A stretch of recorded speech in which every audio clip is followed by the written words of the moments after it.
আচ্ছা, তাহলে তোমরা ঘুমাও, বাকিটা আমি দেখতেছি। এই বলে মেঘ সকল ডিটেলস দেখতে লাগলো। ডিটেলস দেখার পর ফোনটা বের করে ফোন দিল একটা নাম্বারে। ওই পাশ থেকে রিসিভ করতেই মেঘ বলতে লাগলো, কেমন আছেন পরি?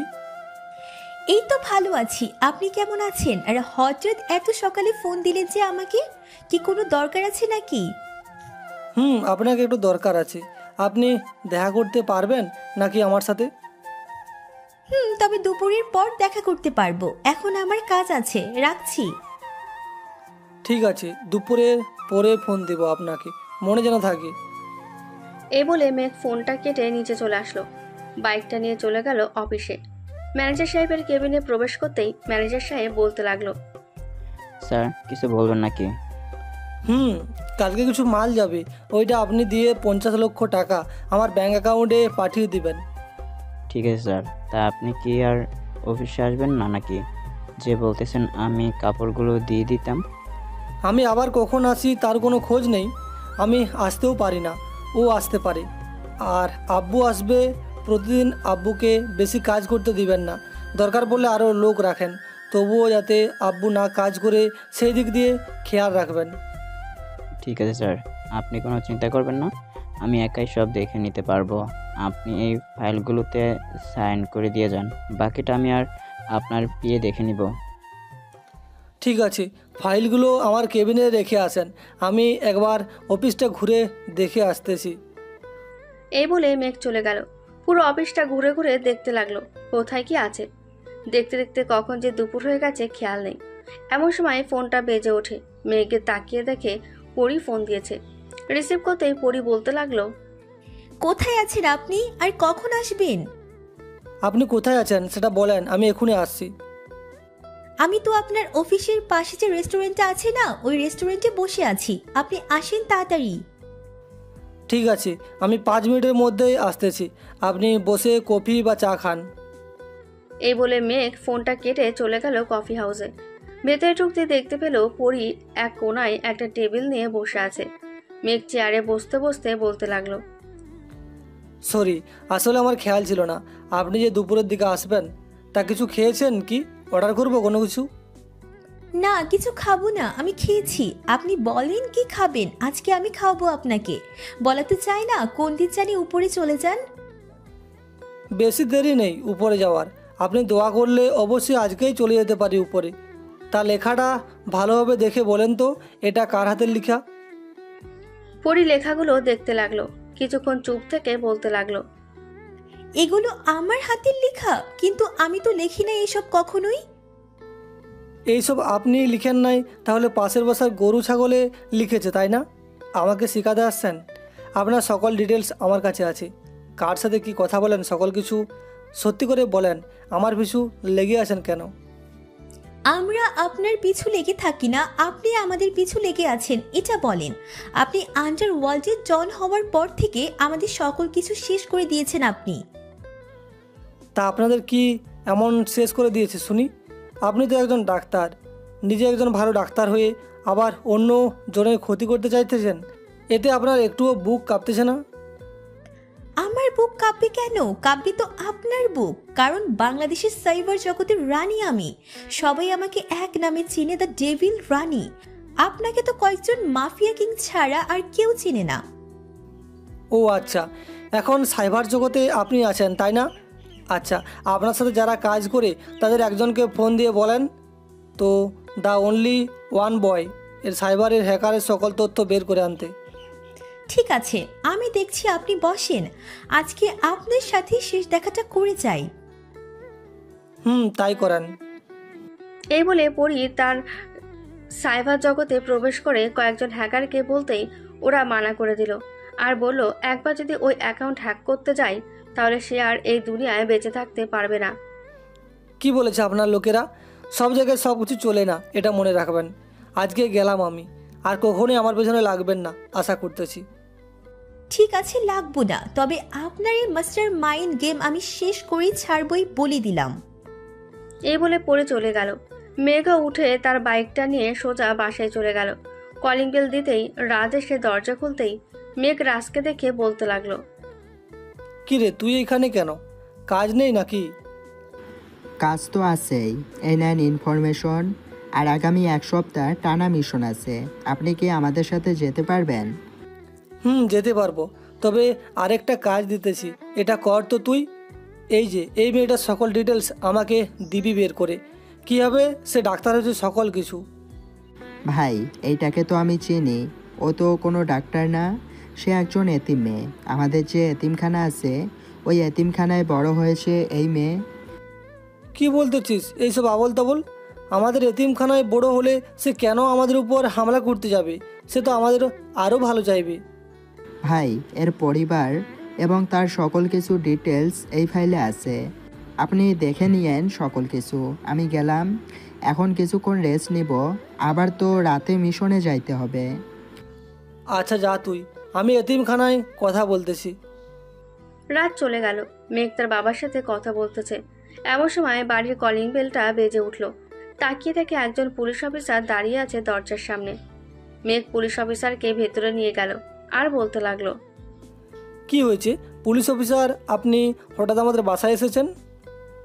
শুনেছি আপনি নাকি আমাদের একজন ভালো মাফিয়া কিং। তা আজ পর্যন্ত কয়টা ভালো ভালো কাজ করেছেন শুনি? কয়টা ভালো কাজ করেছি এটা কি তোমাদের দেখাতে হবে নাকি? যাও এখান থেকে, যত সব অপদার্থ পুলিশ অফিসার কোথা থেকে যে চলে আসে কে জানে। আপনি একজন মাফিয়া হয়েছেন বলে যা তা বলতে পারেন না মিস্টার মেঘ চৌধুরী।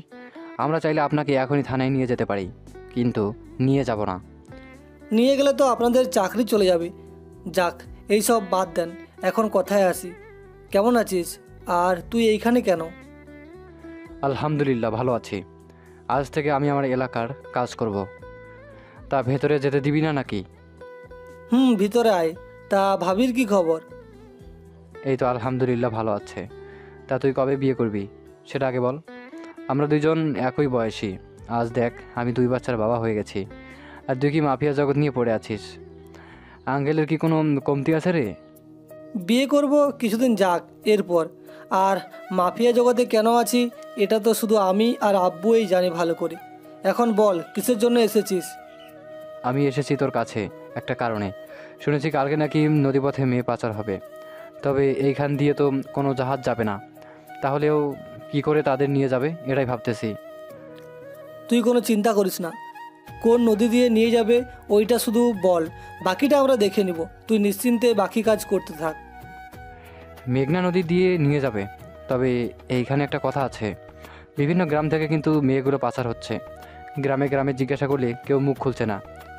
ও আচ্ছা, তুই এক কাজ কর, তোদের লোকজন কয়েকজনকে এই জায়গায় পাঠিয়ে দে, আর তুই মেন রোডে চেকপোস্ট বসিয়ে ওইখানে থাকবি। আমাদের এই দিক দিয়ে হয়তো কোনো কিছু পাচার হবে না, সব মেন রাস্তা দিয়েই পাচার হবে। ঠিক আছে, আমি না হয় দেখবো না, তবে একটা কথা মনে রাখিস, আমাদের জীবন দিয়ে হলেও মেয়েগুলোকে বাঁচাতে হবে। আমি চাই না আমার এলাকা থেকে মেয়ে পাচার হোক। শালা আজকে 7 বছর ধরে মাফিয়া হয়ে কাজ করতেছি, এমন কোনো জেলা নাই যে কে মাফিয়া কিং চিনে না। যে জেলায় এইসব চলে ওই জেলায় আমাদের লোক আছে। আচ্ছা যাই হোক, আমি না হয় আজকে চেকপোস্ট বসিয়ে দেই, কারণ শুনেছি আজকে থেকে তাদের কাজ কারবার শুরু হবে। তুই ওই দিকটা খেয়াল রাখিস। আমার চোখ একটা, আমার চোখ 128টা। আমি পুরো দেশের খবর জানি, কোথায় কি হচ্ছে। আম্মু, রাকিবের জন্য একটু চা বানিয়ে আনো। না, আমি আজকে কিছু খাবো না, আমার অনেক কাজ আছে, কাজগুলো করি গিয়ে। রাকিব চলে গেল। এদিকে মেঘ সকল কিছু রেডি করে বসে আছে, কারণ সে আন্দাজ করতে পেরেছে যে নদী পথ দিয়েই কাজটা হবে। রাজকে ফোন দিতেই রাজ ফোনটা রিসিভ করে বলতে লাগলো, ভাই, আপনার কথা মতো কাজ হয়ে গেছে, এখন শুধু তাদের আসার পালা। আমাদের 10 জন প্রশিক্ষণ কর্মী যারা পানির নিচে একটানা 10 ঘন্টা থাকতে পারে, তাদের সন্ধ্যায় নামিয়ে দেব। সকল কিছু রেডি করাই আছে। ঠিক আছে, আমি রাত 9টায় আসতেছি ওইখানে। আর একটা কথা, ডাক্তার পরি তার পেছনে আমাদের সিমিকে লাগিয়ে দে তো। ডাক্তার পরি কি করে কোথায় যায় সকল ডিটেলস বলবি আমাকে বলার জন্য। ভাই, সীমিত পারবে না, সে একটু অসুস্থ, আমি রিধিকে লাগিয়ে দিতেছি। আপনি তার কাছে থেকে সকল ইনফরমেশন নিয়ে নিয়েন। ঠিক আছে, লাগিয়ে দে, এখন রাখছি আমি। এই বলে মেঘ ফোনটা কেটে রুমে চলে গেল। বিছানায় শুয়ে পড়তেই মেঘ কিছুক্ষণের মধ্যে ঘুমের দেশে পাড়ি জমালো। সন্ধ্যা 7টা। এমন সময় মেঘের আম্মু এসে মেঘকে ডাকতে লাগলো। এই মেঘ, উঠ বাবা, সন্ধ্যা 7টা বেজে গেছে। সন্ধ্যাবেলা ঘুমাতে নেই, উঠে পড়। মেঘ তার আম্মুর কথা শুনে ঘুম থেকে উঠে গেল। ফ্রেশ হয়ে নিচে এসে খাওয়া দাওয়া করে চলে গেল নদীর কাছে। মেঘের লোকেরা কাজ শুরু করে দিয়েছে। প্রায় 3 ঘন্টা পর ডুবুরিরা উঠে এসে বলতে লাগলো, ভাই ওরা আমাদের ফাঁদে ধরা পড়েছে। রাজ ভাই, আপনি নেট উঠাতে পারেন উপরে? আমরা সেইভাবে সকল কিছু লাগিয়ে দিয়ে এসেছি। ঠিক আছে, তোমরা আবার নিচে যাও, যদি কোনো সমস্যা হয় আমাদের সংকেত দিবা, ঠিক আছে? ঠিক আছে ভাই। কিছুক্ষণের মধ্যেই মিনি টাইটানিক পাড়ে তুলতেই টাইটানির ভেতরে যারা বন্দী সকলকে বাইরে বের করলো। কি রে, তোদের লিডারকে তাড়াতাড়ি বল। আমাদের লিডার হচ্ছে উনি। আমরা শুধু পেটের দায়ে কাজ করি। আপনারা প্লিজ আমাদের ছেড়ে দেন। তোদের ছেড়ে দিলে আমি দেশ ও দেশের মানুষকে কি খবর দিব বলতো? তোরা এই কাজ না করে ভালো কাজ করতি, আজকে তোদের মরতে হতো না। এই রাজ, সব কয়টাকে জেলের ভিতরে ঢুকাবি সারা জীবনের জন্য। তোদের আর ঢোকাতে হবে না, আমি নিজেই চলে এসেছি। সবাইকে নিয়ে গাড়িতে তোলো। আর মেঘ, তোকে অনেক ধন্যবাদ রে, মেয়েগুলো বাঁচানোর জন্য। ধন্যবাদ দেওয়ার দরকার নেই, আমাদের কাজেই এটা। দেখে নে যতটা মেয়ে গুনেছিলি সবগুলো ঠিক আছে কিনা, নাকি আরও মেয়ে আছে? না বন্ধু, সবগুলো ঠিক আছে। আর কালকে দেশে প্রধানমন্ত্রী আসতেছে, তোর সাথে দেখা করবে, কী যেন বলবে তোকে। তুই সংসদে চলে আসিস, আমি ওইখানেই থাকবো। ঠিক আছে, যাবো নি। রাজ, সব কিছু নিয়ে ডেরায় চলে যা, আমি সকালে আসবো। আমার ছোট একটা কাজ আছে, কাজটা সেরে আসি। ঠিক আছে ভাই, যান তাহলে। এই, তোমরা সকল কিছু গুছিয়ে গাড়িতে তুলে ফেলো। মেঘ বাসায় গিয়ে কলিং বেল দিতেই পরি এসে দরজা খুলে দিল। পরীকে দেখে মেঘ কিছুটা চমকে উঠে বলতে লাগলো, আপনি এখানে কি করেন? আর আপনাকে ঘরেই ঢুকতে দিয়েছে কে? আম্মু, আম্মু, তোমরা কোথায় আছো? একটু বাইরে আসো তো। কি হয়েছে রে, এমনভাবে চেঁচামেচি করছিস কেন?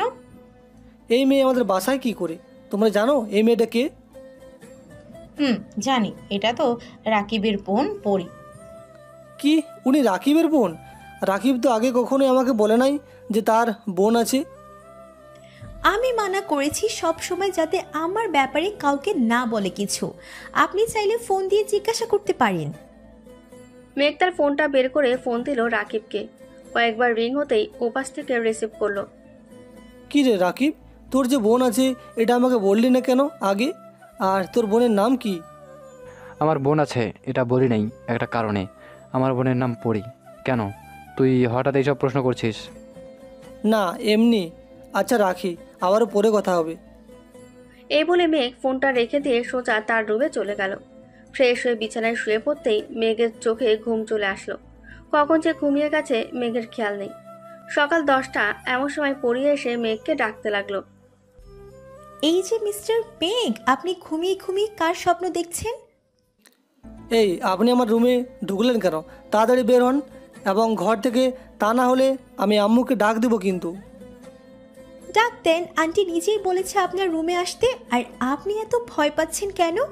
আপনাকে তো আর আমি মেরে ফেলবো না।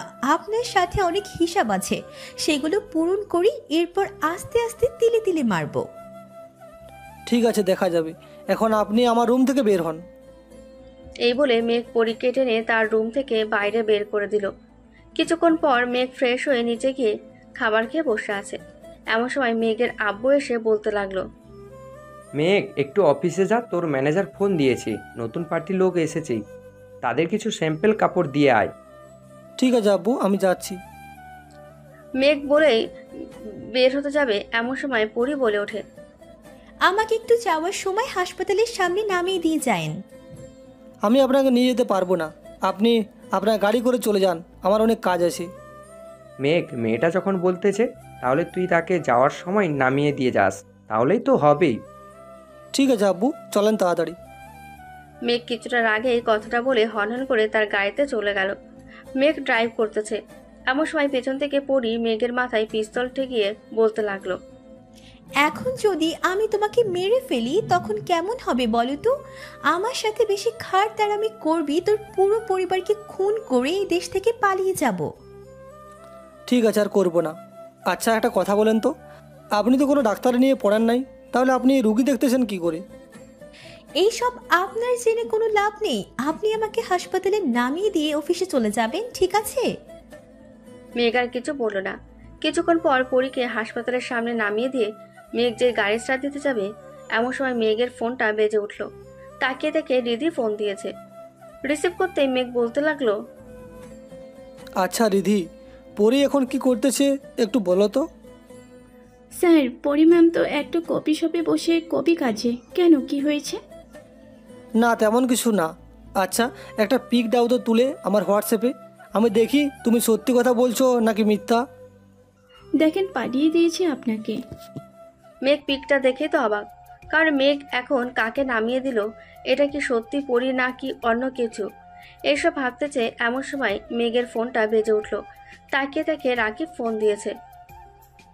মেঘ, তোর সাথে আমার একটা ইম্পর্টেন্ট কথা আছে, তুই একটু আমার সাথে দেখা করতো। আগে আমার একটা কথার উত্তর দে, তোরা কয় বোন? আমার 2 বোন, 2জন যমজ হয়েছে। ও আচ্ছা, পরি তো ডাক্তার তাই না? আরেকজন কি করে? এখন যে হাসপাতালে আছে সে হচ্ছে পরি, সে ডাক্তার। আরেকজন আছে, সে হচ্ছে বিজনেসম্যান। সে হয়তো কফি শপে বসে মিটিং করতেছে।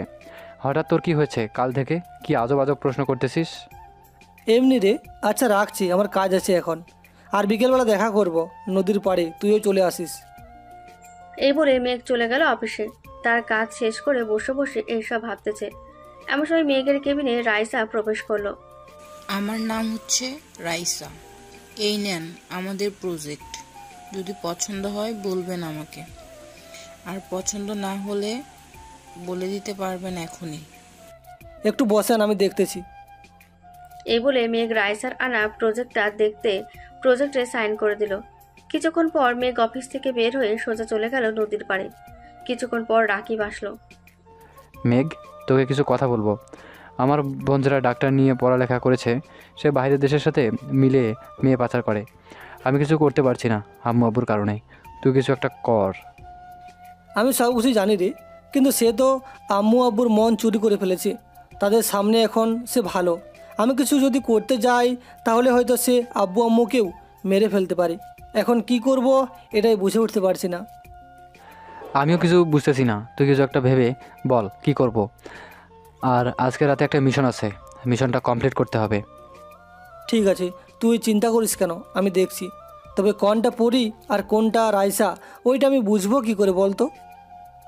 রাইসার ঠোঁটের নিচে একটা তিল আছে, আর পরির ডান গালে একটা তিল আছে। এটা দেখেই বুঝতে পারবি কোনটা পরি আর কোনটা রাইসা। আচ্ছা, বাকিটা আমি দেখতেছি। তবে তোকে আর রাইসাকে আমার কথা মতো চলতে হবে, তাহলেই সব কিছু ঠিকঠাক হয়ে যাবে।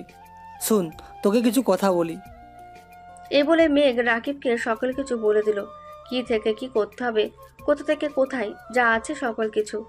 কথা বলা শেষ করে মেঘ চলে গেল তার বাসায়। কলিং বেল দিতেই পরি এসে দরজা খুলে দিল। কি ব্যাপার, আপনার হাসপাতালে করা শেষ নাকি? হাসপাতাল করা শেষ, তা এখন আসলেন কোথা থেকে শুনি? আমি হাসপাতাল থেকে আপনার অফিসে গিয়েছিলাম, ওইখানে আপনাকে পাই নাই।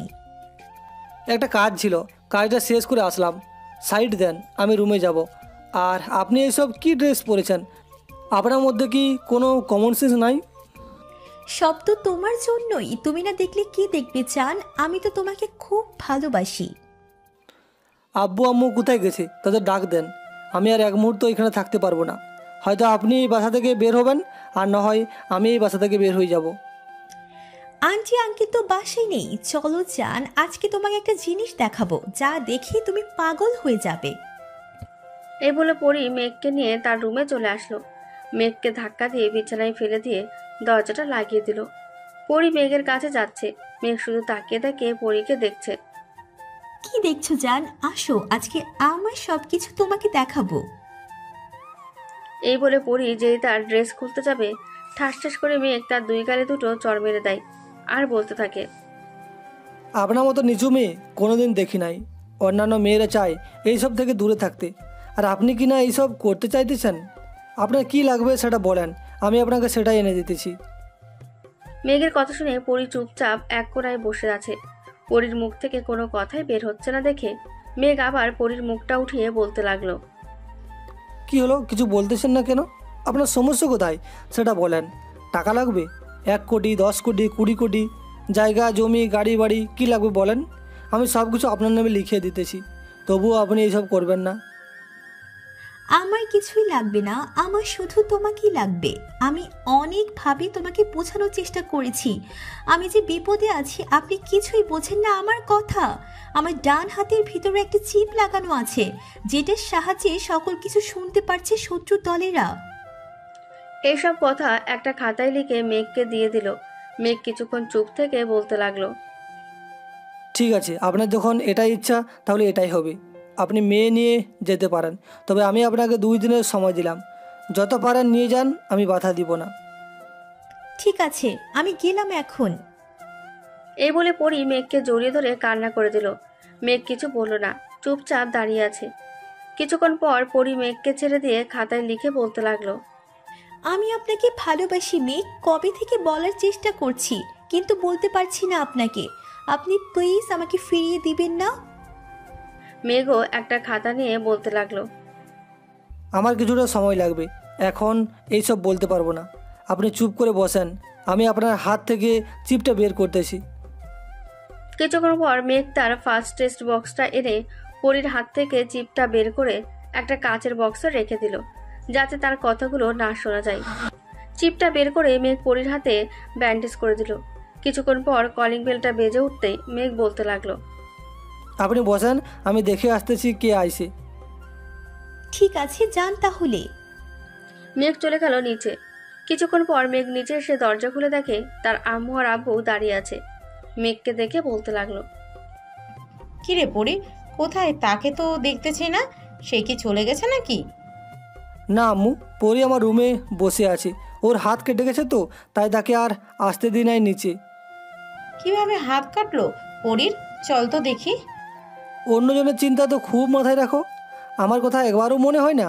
ভাবো একটু, যদি ভাবতা তাহলে আমি আজ এতটা শুকিয়ে যাইতাম না। আহারে, আমার ছেলেটা শুকিয়ে যাইতেছে।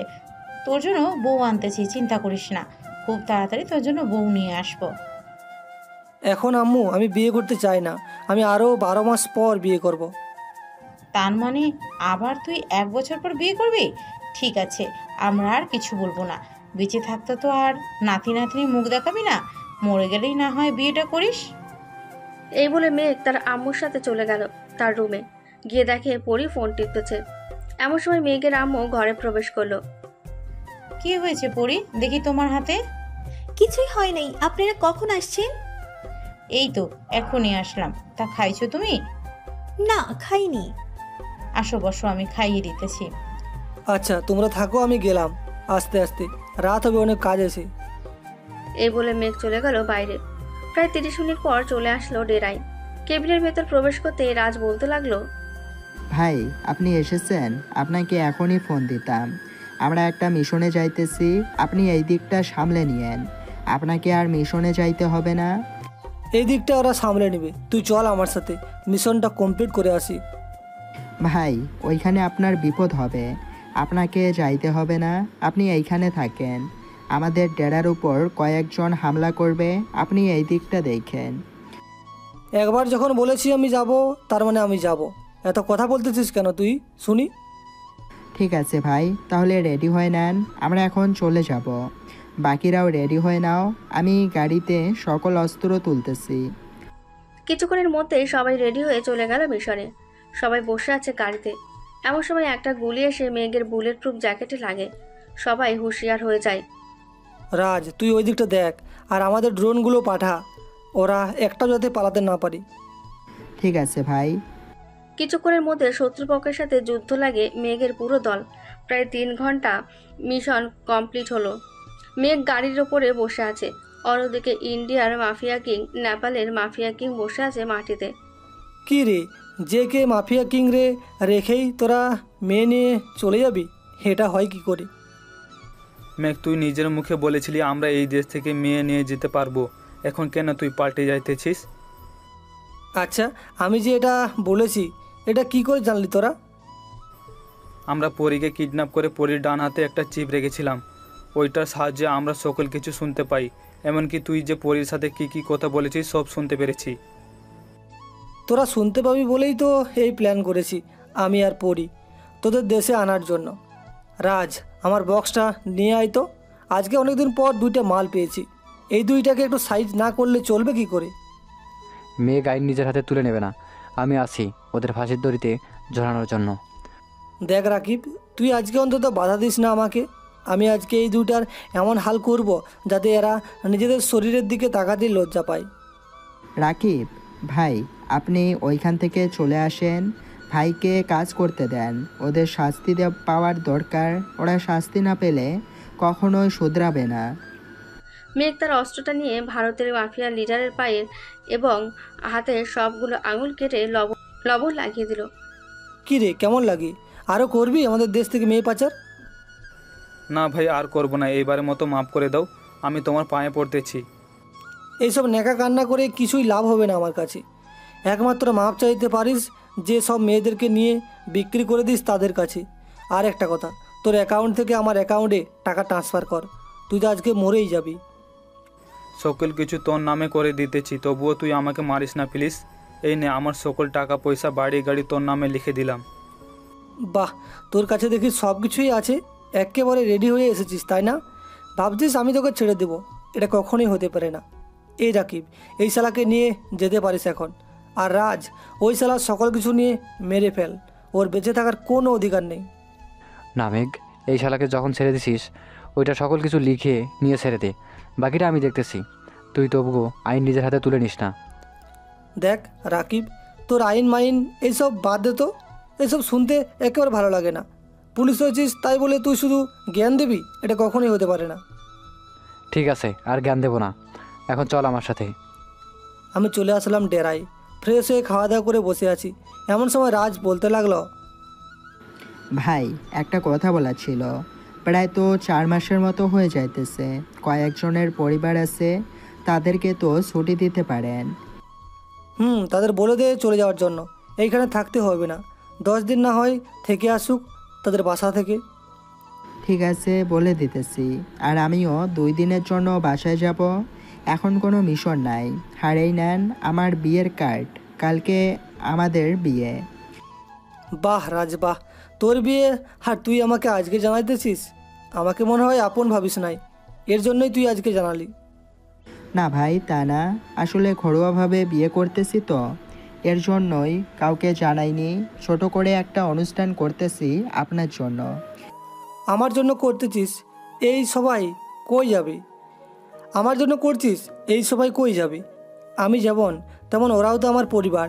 তুই বিয়ে কর, আমি খাবারের আয়োজন করতেছি। তোর আম্মু আব্বুকে বলে দে যে অনুষ্ঠান করে বিয়ে হবে। কিন্তু ভাই, এখন তো সব কিছু ঠিক হয়ে গেছে, এখন কি করে এইসব পাল্টাবো? আমি যেটা বলতেছি ওইটাই হবে। তোর আম্মুকে ফোন দিয়ে বল যে কালকে অনুষ্ঠান করে বিয়ে হবে, আমি আর কিছু জানি না। রাজ তার বাসায় ফোন দিয়ে বলে দিল। সকাল সকাল অর্ডার করা সকল কিছু চলে আসলো রাজের বাসায়। রান্নার কাজও শুরু হয়ে গেছে। এমন সময় মেঘের ফোনটা বেজে উঠলো। তাকিয়ে দেখে পরি ফোন দিয়েছে।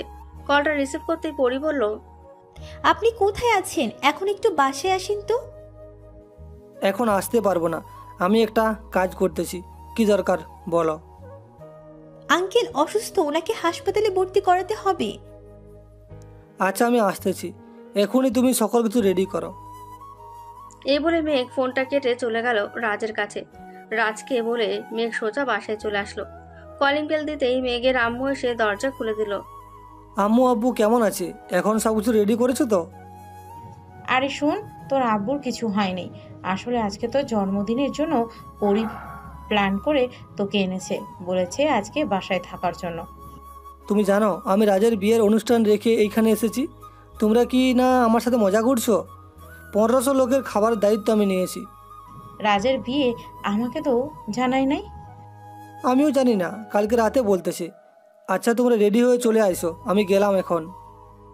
এই বলে মেঘ চলে গেল আবার বিয়ে বাড়িতে। মেঘকে দেখে রাজ বলতে লাগলো, ভাই আপনি চলে আসলেন কেন? আঙ্কেল না অসুস্থ? না রে, পরি মজা করেছে আমার সাথে। আসলে আজকে আমার জন্মদিন বলেছিল বাসায় থাকার জন্য, আমি চলে এসেছি। আন্টি আঙ্কেলকে বলে এসেছেন তো নাকি? বলে এসেছি, ওরা কিছুক্ষণ পরেই চলে আসবে। আর তোর বউ তো তোরই মামাতো বোন, তাই না? ভাই, আপনি জানলেন কি করে টুম্পা যে আমার মামাতো বোন? শুনছি। আচ্ছা, তুই গিয়ে রেডি হ, আমি এই দিকটা শেষ করে আসতেছি। রাত চলে গেল। রান্না বান্নার কাজ শেষ করে মেঘও রেডি হয়ে গেল। দেখতে দেখতে বিকেল হয়ে আসলো। খাওয়া দাওয়া শেষ করে বিয়েটাও হয়ে গেল। সবাই দোয়া করতেছে, কিছুক্ষণের মধ্যে দোয়া করাও শেষ হয়ে গেল। তা রাজ, চল এখন। আরে ভাই, একটু দেখেন না আপনার ভাবির তামাশাটা। কয় মানুষ কান্না করে বিয়ে বাড়িতে, আর এই মাইয়া দেখি হাসি মুখে বিদায় নিয়েছে, কোনো কান্নাই করতেছে না। তার মানে বুঝতে পারছিস, সে কান্না করতেছে না, তোকে কান্না করাইবো রাতে, এটা মনে রাখিস। এই বলে মেঘ হাসতে লাগলো। সন্ধ্যায় রাজ ও তার স্ত্রীকে নিয়ে চলে গেল সবাই। এদিকে ডেকোরেশনের লোকদের সবকিছু বুঝিয়ে দিয়ে মেঘও চলে আসলো রাজের বাসায়। রাত প্রায় 12টা। মেঘ আর রাজ দাঁড়িয়ে আছে বাসর ঘরের সামনে। কিরে, ঘরে ঢুকবি না নাকি? ভয় তো করতেছে ভাই, কি করব এখন? এই নে, এইটা নিয়ে ঢুকে পড়, বাকিটা কালকে সকালে না হয় আমাকে বলিস, শুনবো নে। আর এখন আমি বাসায় চলে যাচ্ছি, কালকে একটু কাজ আছে অফিসে। ঠিক আছে, সাবধানে যাইয়েন। তুই বাসর ঘরে ঢুক আগে। এই বলে মেঘ রাজকে ধাক্কা দিয়ে ভেতরে ঢুকিয়ে দিল। কিছুক্ষণের মধ্যে মেঘও চলে গেল তার বাসায়। কলিং বেল দিতেই পড়ে এসে দরজা খুলে দিল। কি ব্যাপার, আপনি কি এই বাড়িতে থেকে যাবেন না নাকি?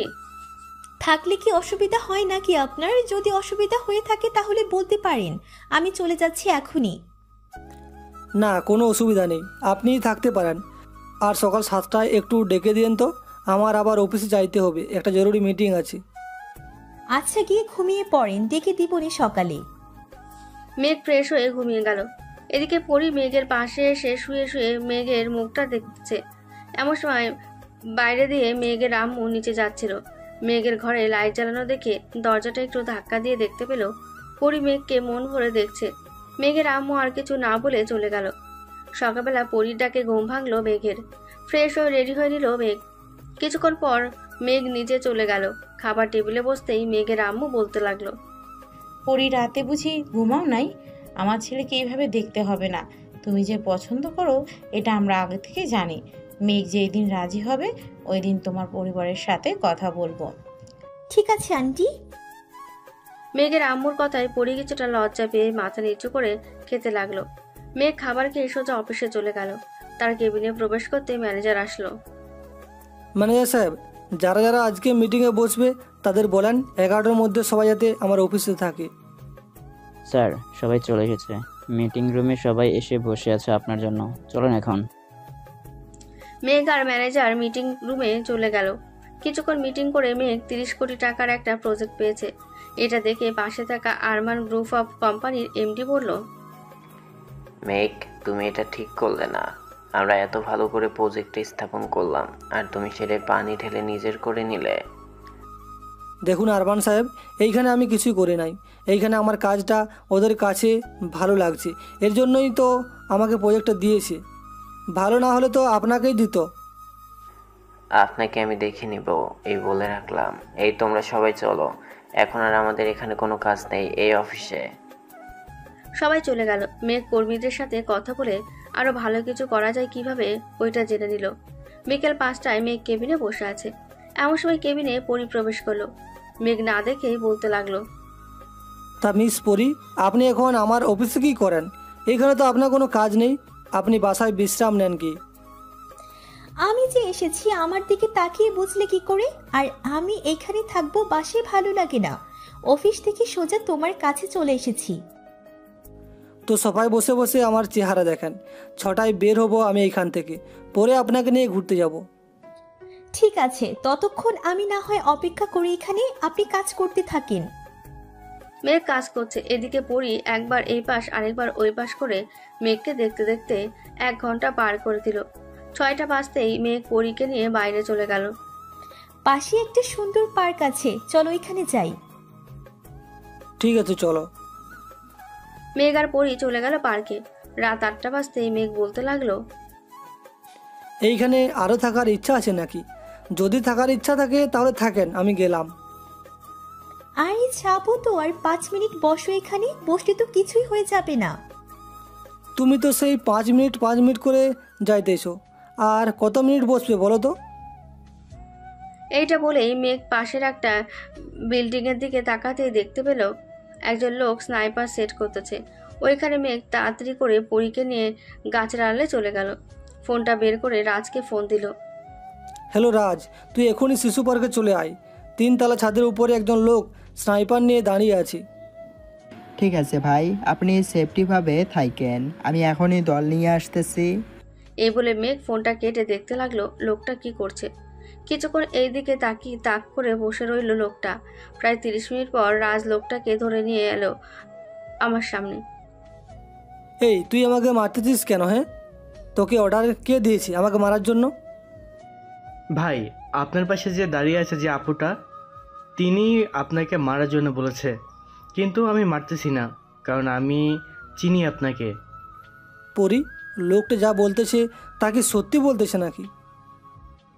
না, ইয়ে মানে কেন পরি, এটা করতে গেলে কেন? আমি তোমার কি ক্ষতি করেছি যে বারবার আমাকে মারতে চাইতেছো? এই বলে মেঘ পরীর চেহারার দিকে তাকালো। পরী কিছুই বলতেছে না দেখে মেঘ রেগে গিয়ে বলতে লাগলো। কি হলো পরি, কথা বলতেছো না কেন? আমাকে মারতে চাও কেন বলো? তুমি আমার আব্বুকে খুন করেছো, আমি জানতে পেরেছি, এর জন্য আমি তোমাকে মারতে চাচ্ছি। কে বলেছে আমি তোমার বাবাকে খুন করেছি? আমি যদি খুন করে থাকি তাহলে তোমার ভাই তো জানতো।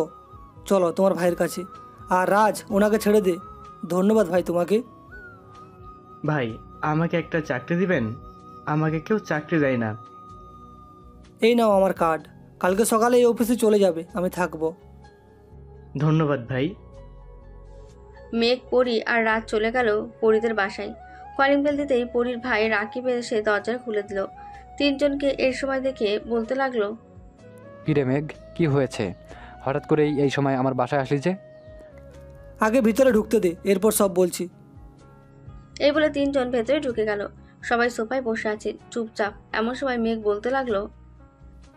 আচ্ছা রাকিব, আমি কি তোর বাবাকে খুন করেছি নাকি? সত্যি করে বল। না তো, তুই খুন করিস নাই। আমার বাবা মিশনে গিয়ে খুন হয়েছে। তোকে এইসব কে বলেছে তুই আমার বাবাকে খুন করেছিস? কে আর বলবে? পরি আমাকে মেরে ফেলার জন্য কত রকম চেষ্টা করতেছে, কিন্তু কোনোভাবেই মারতে পারছে না। পরি, মেঘ যা বলতেছে তা কি সব সত্যি? ভাইয়া, আমি মেঘকে মারতে চাই। আমি জানতে পেরেছি যে মেঘ আমার আব্বুকে মেরেছে, আমার কাছে প্রমাণও আছে, কিন্তু দেখো। এই বলে পরি তার ফোনটা বের করে সবাইকে একটা ভিডিও দেখাতে লাগলো। ভিডিওটাতে সবাই দেখে রাকিব বলতে লাগলো। ভালো করে দেখে বলতো, এইটা কি দিয়ে ভিডিও তৈরি করেছে? যদি মেঘ মেরে থাকতো আর ভিডিওটা আসল হতো তাইলে এই লোগো থাকতো না, মেঘ আব্বুকে মারেনি। মেঘ, আমাকে মাফ করে দাও, আমি ভুল করে ফেলেছি। ঠিক আছে, মাফ করে দিলাম। তবে তোমাকে এই ভিডিওটা কে দিয়েছে বলো তো? আমি তাকে একবার দেখতে চাই। সে আমার ইমেজ দিয়ে ভিডিও তৈরি করে আমাকে মারতে চাইতেছে। ডাক্তার আদিত্য আমাকে ভিডিওটা দিয়েছে, বলেছে তোমাকে মারার পর তাকে যেন খবর দেই। তুমি ডাক্তার আদিত্যকে ফোন দিয়ে বলো যে তোমাদের বাসায় আসার জন্য। আমাকে মেরে ফেলেছো এটা বলবে। ঠিক আছে। পরি তার ফোনটা বের করে ডাক্তার আদিত্যকে ফোন দিয়ে বলে দিল পরিদের বাসায় আসার জন্য। প্রায় 30 মিনিট পর ডাক্তার আদিত্য পরিদের বাসায় আসলো। কলিং বেল দিতেই পরি গিয়ে দরজাটা খুলে দিল। পরি, মেঘকে কি তুমি সত্যিই মেরে ফেলেছো? ওই যে দেখছেন না, নিচে ঢেকে রেখেছে কাপড় দিয়ে, ওইটাই মেঘ চৌধুরীর লাশ। বাহ, খুব ভালো কাজ করেছো। এই নাও 10 লক্ষ টাকার চেক। তোমাকে বলেছিলাম না, মেঘকে মারতে পারলে তোমাকে একটা জিনিস দিব? এটাই সেই জিনিস। একবার একটু লাশটা দেখে আসেন। চলো। ডাক্তার আদিত্যর কাছে যেতেই মেঘ কাপড় সরিয়ে উঠে দাঁড়ালো। মেয়েকে উঠতে দেখে ডাক্তার আদিত্য কিছুটা ভয় পেয়ে বলতে লাগলো। পরি, এটা তুমি আমার সাথে ভালো করো নাই, এর বিচার আমি করব। গেলাম আমি। এই বলে ডাক্তার আদিত্য যেই পালাতে যাবে এমন সময় পেছন থেকে মেঘ তার পিস্তলটা বের করে ডাক্তার আদিত্যের পায়ে গুলি করে দিল। ডাক্তার আদিত্য ওইখানেই পড়ে গেল। কিরে, আমাকে মারার অর্ডার কে দিয়েছে তোকে শুনি? আমি নিজেই পরীকে ভুলিয়ে ভালিয়ে তোকে মারার জন্য বলেছিলাম। পরিও তোকে মারতে গিয়েছিল, কিন্তু মারতে পারে নাই কেন এটা বুঝি নাই। মারবে কি করে? সবাই তো আমাকে চিনে। তোর সাথে তো কোনোদিন আমার শত্রুতা ছিল না। আর তোকে তো আমি চিনিও না যে তোর সাথে শত্রুতা ছিল। আমাকে চিনিস না, আমার বাবাকে নিশ্চয়ই চিনবি। রাহুল চৌধুরী আমার বাবা ছিলেন, তোর সাথে বিজনেস করতো, মনে আছে তো? প্রায় 2 বছর আগে তোর কোম্পানির সাথে একটা ঝামেলা হয়েছিল, তখন থেকে আব্বু অসুস্থ। তোর আব্বু অসুস্থ, তাকে আমি কি করব? মানুষ তো অসুস্থ থাকেই, আমিও তো অসুস্থ থাকি, তাই না? কয়েকদিন আগে আমার বাবা মারা যায়, যেই দিন মারা গিয়েছিল ওই দিন আমাকে বলে গেছে তোকে মারার জন্য, তাই তোকে মারতে চাইছি। শুন, তুই একজন ডাক্তার, আমাকে মারলে কি তোর বাবা ফিরে আসবে আবার? বলতো, সবসময় একটা কথা চিন্তা ভাবনা করে কাজ করবি, কখনই হুট করে কাজ করবি না। ঠিক আছে, এখন আমাকে মেরে ফেলবি নাকি ছেড়ে দিবি? তুই একজন ডাক্তার, তোকে যদি মেরে ফেলি দেশ থেকে একজন ডাক্তার চলে যাবে, তাই তোকে ছেড়ে দিলাম এইবারের মতো। পরের বার যদি দেখি এমন করতে, তখন কিন্তু আর তোকে ছেড়ে দেবো না, এই বলে রাখলাম। ঠিক আছে, মেরে ফেলিস আমাকে তখন। এখন আমি যাই, পেশেন্ট অপেক্ষা করতেছে। ডাক্তার আদিত্য চলে গেল। এদিকে মেঘও চলে গেল তার বাসায়। ফ্রেশ হয়ে খাওয়া দাওয়া করে বিছানায় শুয়ে পড়তেই মেঘের মা তার রুমে ঢুকলো আর বলতে লাগলো, কি যে মেঘ পড়ি, কোথায় তাকে নিয়ে আসলি না কেন? পরি তার বাসায় চলে গেছে মা, ওর কাজ ছিল এই জন্য। কালকে আসবে, আর আমি দেখি কয়েকদিনের মধ্যে বিয়েটা করে ফেলবো। তোমরা খুশি তো এখন নাকি? সত্যি করবি নাকি আমাদের সাথে মজা করতেছিস তুই? সত্যি বিয়ে করলে বল, আমরা কথা বলে রাখি পরীর মায়ের সাথে। এখন না, আমি যেদিন বলবো ওই দিন কথা বলো গিয়ে, এখন বলতে হবে না। আমার আরও কয়েকটা মিশন আছে, ওইগুলো শেষ করে নিই, এরপর বলো। ঠিক আছে, আর কাল থেকে তোর অফিসে যেতে হবে না, এখন বিশ্রাম কর কয়েকদিন। সারাদিন তো কাজেই করছিস, এই কয়েকদিন না হয় তোর আব্বুর অফিসে যাইবে না? এই অসুস্থ শরীর নিয়ে এখন আর অফিসে যেতে হবে না, আমি সামলে নিতে পারবো। আব্বুকে তুমি বলে দিও, তাহলেই হবে। দেখ, তোর মা যা বলতেছে একদম ঠিক বলতেছে। এই কয়েকদিন মিশন নেই, বাড়িতে বসে ঠিক মতো খাওয়া দাওয়া কর। চোখের নিচে কালি পড়ে গেছে তোর না ঘুমানোর কারণে, বাসায় এখন রেস্ট নেই। কিন্তু আব্বু। কোনো কিন্তু না, যা বলতেছি একদম ঠিক বলতেছি। তোকে বলতেছি রেস্ট করার জন্য, তুই রেস্ট করবি। এই কয়েকদিন কোনো অফিসে যেতে পারবি না। ঠিক আছে, এখন তোমরা গিয়ে ঘুমিয়ে পড়ো, আমিও ঘুমালাম। এই বলে মেঘ ঘুমিয়ে পড়লো। সকাল 11টায় মেঘ এখনো ঘুমোচ্ছে। এমন সময় কলিং বেল বেজে উঠল। বাড়ির কাজের বুয়া গিয়ে দরজা খুলে দিল। মেঘ কি অফিসে চলে গেছে নাকি? না মেম সাহেব, স্যার তার রুমেই আছেন। ওনাকে মানা করেছে আপা না ডাকার জন্য। কেন, উনি এমন কি কাজ করছেন যে ওনাকে ডাকা যাবে না? এটা তো আমি দেখি নাই, আপনি বড় মেম সাহেবের কাছে জিজ্ঞাসা করতে পারেন কেন মানা করেছে না ডাকার জন্য। পরে আর কিছু না বলে চলে গেল মেঘের মায়ের রুমে। আচ্ছা, আম্মু মেঘকে ডাকতে মানা করছেন কেন? মেঘ কয়েকদিন ধরে রাতে ঠিক মতো ঘুমাই না, সময় মতো খাবার খায় না, এর জন্য বলেছি এই কয়েকদিন মিশন না থাকলে বাড়িতেই বিশ্রাম কর আর ঠিক মতো খাবার খা। ওহ আচ্ছা, এই কথা। এই বলে পরি মেঘের কেবিনে চলে গেল। ওয়াশরুম থেকে এক বালতি পানি নিয়ে মেঘের মুখের ওপরে ঢেলে দিতেই মেঘ বলতে লাগলো, আম্মু গো, বাড়ির ছাদটা ফুটো হয়ে গেছে গো, আব্বুকে বলো এই বাড়িটা পাল্টে ফেলতে। আপনার বাড়ির ছাদ ফুটো হয় নাই, আমি আপনার গায়ে পানি ঢেলে দিয়েছি। পরির হাসি আর কথার শব্দে মেঘ বিছানা থেকে উঠে রাগে চোখ নিয়ে পরির দিকে তাকালো। পরি কিছুটা ভয় পেয়ে বলতে লাগলো, এমন করে তাকান কেন? আমি বুঝি ভয় পাই না? ভয় পাওয়ার আগে মনে ছিল না এই কথা, আমি যে কতটা রেগে যেতে পারি। আজকে আমার পুরো ঘর আপনি পরিষ্কার করবেন এবং আমার সকল কাপড় চোপড় আপনি ধুয়ে দিবেন। ঠিক আছে, দিব, সব কিছুই করে দিব, কিন্তু এর বিনিময়ে আমাকে ঘুরতে নিয়ে যেতে হবে। বিকেলে যদি পারেন তাহলে আমি আপনার সকল কাজ করে দিতে রাজি আছি। যদি কোনো কাজ না থাকে তাহলে নিয়ে যাব নি সবাইকে, আব্বু আম্মুকেও নিয়ে যাব। আজকে সবাই বাইরে ঘুরবো, ঠিক আছে? ঠিক আছে, তাহলে আপনি উঠে ফ্রেশ হয়ে নেন, আমি বিছানাটা গুছিয়ে ফেলি। ঠিক আছে। পরি বিছানাটা গুছিয়ে মেঘের সকল কাজ করে দিল।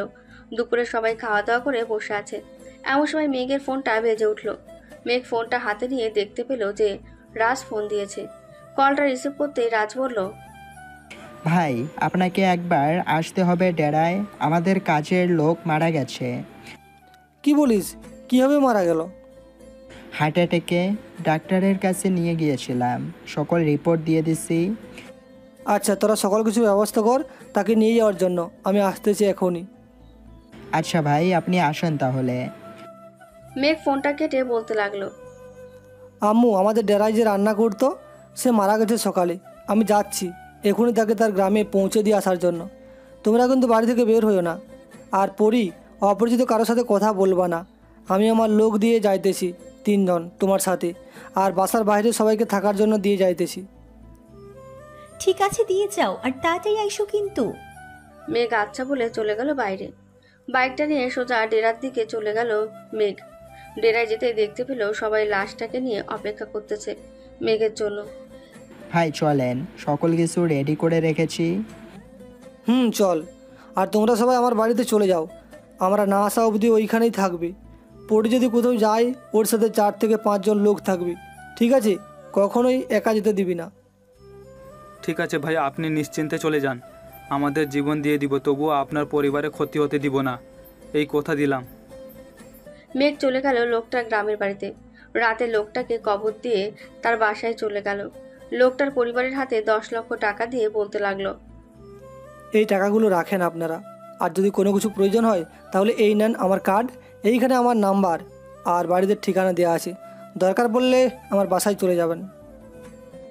আমার টাকা পয়সা কিচ্ছু লাগবে না, আমার ছেলেটাকে একটা চাকরি দিলেই হবে। আমার আর কিচ্ছু চাই না।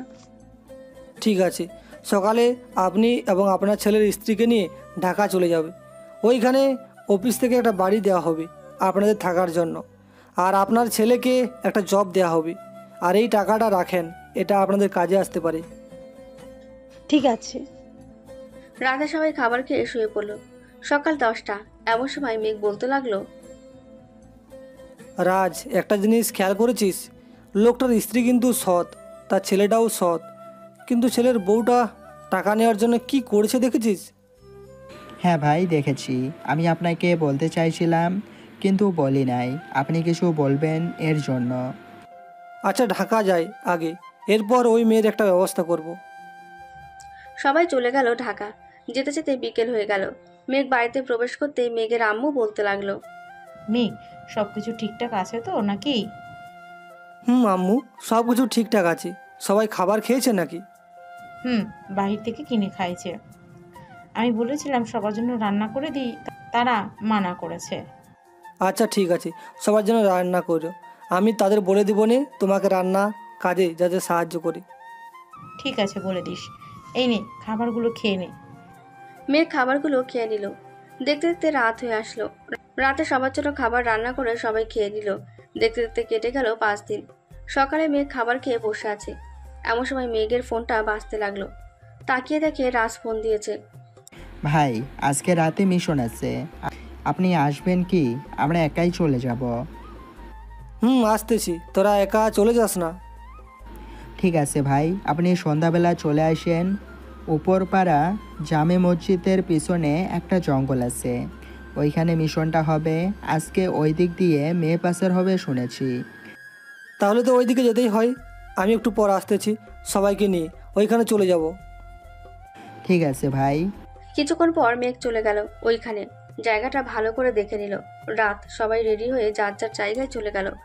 রাত যত গভীর হচ্ছে তত জায়গাটা ভয়ঙ্কর হচ্ছে। ভাই, জায়গাটা দেখেছেন? এখন কেমন ভয়ঙ্কর হয়ে গেছে। মনে হচ্ছে জঙ্গলটা আমাদের গিলে খেয়ে ফেলবে এমন লাগতেছে। এই সবাই চুপ, মনে হচ্ছে যে লোক চলে এসেছে। ওই যে সামনে তাকিয়ে দেখো, লোকগুলো চলে এসেছে। মেঘের কথা শুনে সবাই তাদের স্নাইপারটা রেডি করে সামনের দিকে তাক করে রাখলো। যেই সুযোগ পেয়েছে একের পর এক গুলি করতেই লাগলো। শত্রুপক্ষ পালানোর সুযোগ পেল না। আচমকা গুলি করার শব্দে কিছুক্ষণের মধ্যে জঙ্গলটা আজ কেমন যেন ভয়ঙ্কর লাগছিল। এখন মেঘদের তেমন ভয়ঙ্কর লাগতেছে না। মেঘ বের হয়ে গ্রামবাসীদের সবাইকে ডাক দিল। ধন্যবাদ তোমাকে মেঘ, আমাদের পাশে থাকার জন্য। তুমি না থাকলে হয়তো আমরা আজকে বেঁচে থাকতাম না, আমাদের ছেলে মেয়ে বেঁচে থাকতে পারতো না। সব আল্লাহর রহমত। আল্লাহ আমাকে শক্তি দিয়েছে, এর জন্যই তো মোকাবেলা করতে পেরেছি। এখন আপনারা সবাই বলেন ওদের কি শাস্তি দেব? ওদের এমন একটা শাস্তি দিবে যাতে কোনোদিন আর আমাদের এরকম এলাকায় না আসতে পারে, আর সকলেই আমরা এই জঙ্গলের সকল কিছু সাফ করে ফেলবো।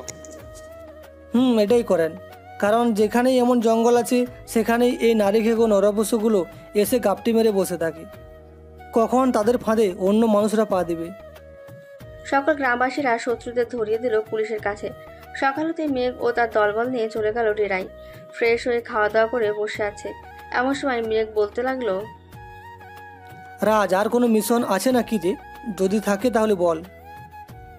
না ভাই, এখন আর আমাদের মিশন নাই। আলহামদুলিল্লাহ, গত 12 বছরে অনেক মিশন করেছি, দেশ থেকে অনেক শত্রু মুক্ত করেছি। এখন আমরা সবাই শান্তিতে আছি। তবে আমি বাসায় বিয়ের কথাটা বলতে বলি, কি বলিস? আর কত একা থাকবো?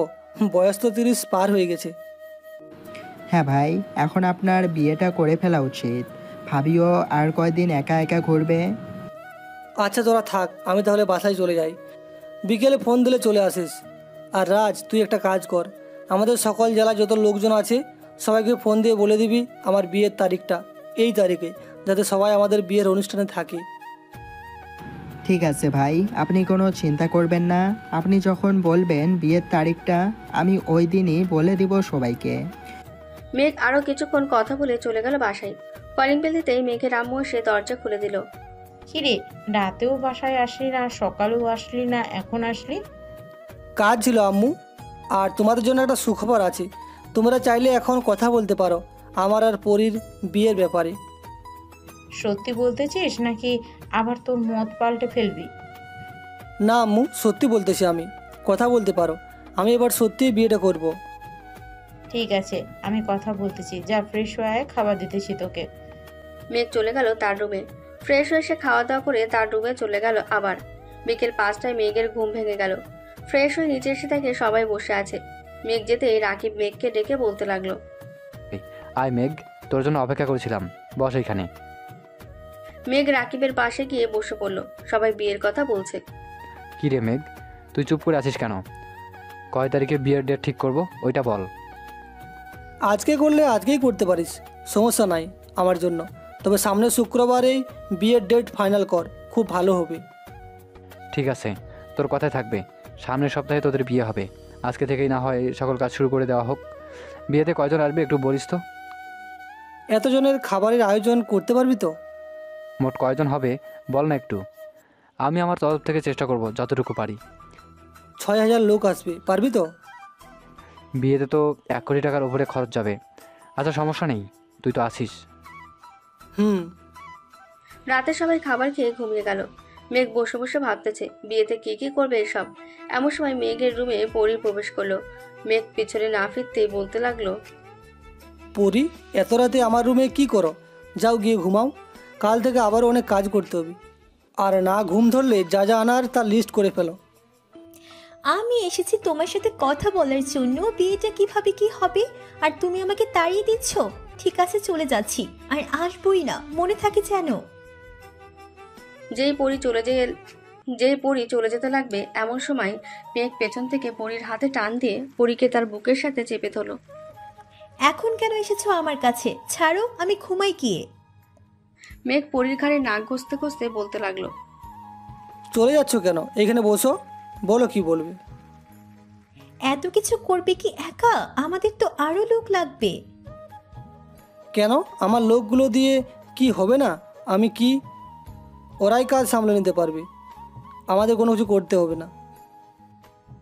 তা না হয় পারবে, বুঝলাম। আচ্ছা, কাজ শুরু করতে হবে কাল থেকে। মেঘ আর পরী কথা বলতে বলতে সকাল হয়ে গেল। মেঘের প্ল্যান মতো সকল কাজ করা হচ্ছে। দেখতে দেখতে এভাবেই কেটে গেল 3টে দিন। বাড়িটা খুব সুন্দর করে সাজিয়েছে, ঠিক পরীর রাজ্যের মতো। বাড়িতে অতিথি আসতে লাগলো আস্তে আস্তে। ভাই, সকল কাজ তো কমপ্লিট। আপনি যা যা বলেছিলেন বাবুজিও রেডি করা হয়ে গেছে। আর কি কি লাগবে বলেন, আমি এক্ষুনি করে দিতেছি। এই নে, এইগুলো এনে রেখে দে, আমরা মার্কেটে যাচ্ছি। বাজার সদাইয়ের সকল কিছু লিখে রাজের হাতে দিয়ে দিল। মেঘও তার বাসায়। সবাই চলে গেল শপিংয়ে। রাত 12টায় এখনও শপিং করতেছে। ওইদিকে মেঘ চেয়ারে বসেই ঘুমিয়ে গেছে। পরিদের কেনাকাটা শেষ হতেই মেঘকে ডেকে উঠিয়ে চলে গেল বাসায়। এইভাবে কেনাকাটা আরো ইত্যাদি ইত্যাদি জিনিস করতে করতে 6 দিন কেটে গেল। আজকে মেঘের গায়ে হলুদ, সবাই নাচানাচি করছে। এদিকে মেঘও নাচানাচি করতেছে। নাচানাচি শেষ করে গায়ে হলুদটা শেষ হয়ে গেল। মেঘ গোসল করে চলে গেল তার রুমে। বিছানায় ক্লান্ত শরীর নিয়ে ঘুমিয়ে পড়ল। সকালে রাজের ডাকে ঘুম ভাঙলো। ভাই একটু ওঠেন, সকাল হয়েছে তো, একটু রান্নার কাজ শুরু করে দিয়েছে। আপনি একবার দেখে আসতেন খুব ভালো হতো। ঠিক আছে, দেখে আসছি, তুই যা। এই বলে মেঘ ফ্রেশ হয়ে নিচে চলে গেল। রান্নার দিকটা বাবুর্চিদের বুঝিয়ে দিয়ে বিয়ের জন্য রেডি হয়ে গেল। জুম্মার নামাজ পড়ে বসে আছে মেঘ। এমন সময় মেঘের আব্বু আম্মুর আসলো। মেঘ, এত জনের খাবার হবে না রে, মনে হয় সব কিছু শেষ হয়ে যাইতেছে প্রায়। আম্মু তুমি চিন্তা করো না, খাবার রান্না করাই আছে ওইদিকে, কোনো দিক দিয়ে শর্ট হবে না। আমি সেই সিস্টেম করেই রান্না করেছি। সবাই খাবার খেতে খেতে রাত 9টা বেজে গেল। মেঘের বিয়েটাও হয়ে গেল। পরীকে নিয়ে মেঘ তার বাসায় আসতেই পরীকে বরণ করে ঘরে তুলে নিল সবাই। এদিকে মেঘ আর রাজ বসে আছে ছাদে। আচ্ছা রাজ, কত টাকা খরচ হয়েছে রে, একটু বলতে পারবি?